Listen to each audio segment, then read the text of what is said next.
Sa bawat pusong napagod, sa bawat pag-ibig na nasaktan, sa bawat pangarap na patuloy lumalaban, maligayang pagdating sa anino ng puso. May mga taong dumating sa buhay natin na hindi naman talaga nagstay, pero parang iniwan nila ang kalahati ng ating puso. Ito ang liham para sa taong minahal pero hindi na bumalik. Mahal, hindi ko alam kung nasaan ka na ngayon. Kung masaya ka ba? Kung may nagmamahal na sa'yo ng mas tama kaysa sa ginawa ko. Ang alam ko lang, may mga gabi pa ring tahimik. Pero ikaw pa rin ang laman ng isip ko. Hindi na ako galit. Hindi na rin ako umaasa. Pero may parte ng puso ko na nagtatanong pa rin. Bakit hindi tayo umabot hanggang dulo? Naaalala ko pa kung paano tayo nagsimula.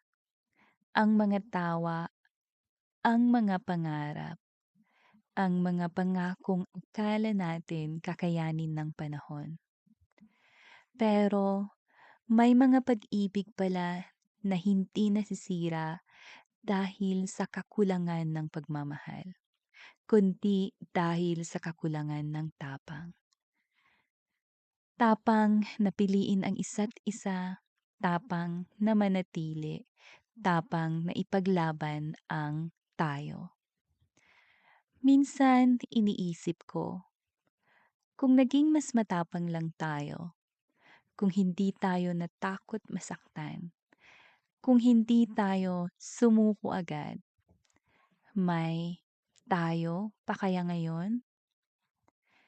Pero hindi na mahalaga ang mga sana. Ang mahalaga, minahal kita ng totoo. At kahit hindi ka na bumalik, gusto kong malaman mo ito. Hindi sayang ang pagmamahal ko. Hindi mali ang mga luha. Hindi kahinaan ang umasa. Dahil ang magmahal ng buo kahit masaktan ay isang uri ng tapang. Kung nasaan ka man ngayon, sana payapa ang puso mo. Sana hindi mo nararamdaman ang bigat na minsang dinadala ko.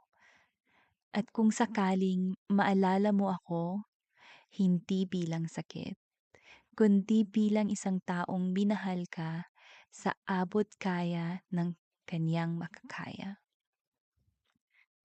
Ito ang huling liham na hindi ko na ipapadala. Hindi dahil wala na akong sasabihin, kundi dahil natutunan ko ng bitawan. At sa pagbitaw ko sa'yo, unti-unti ko ring pinipili ang sarili ko. May mga pag-ibig na hindi bumabalik, pero may mga pusong natutong magmahal ulit. At kung ikaw ay minahal na hindi na binalikan, hindi ka nag-iisa. Minsan, ang hindi natin naging forever ang nagtuturo sa atin kung paano magmahal ng mas tama sa susunod. Hanggang sa muli dito sa Anino ng Puso.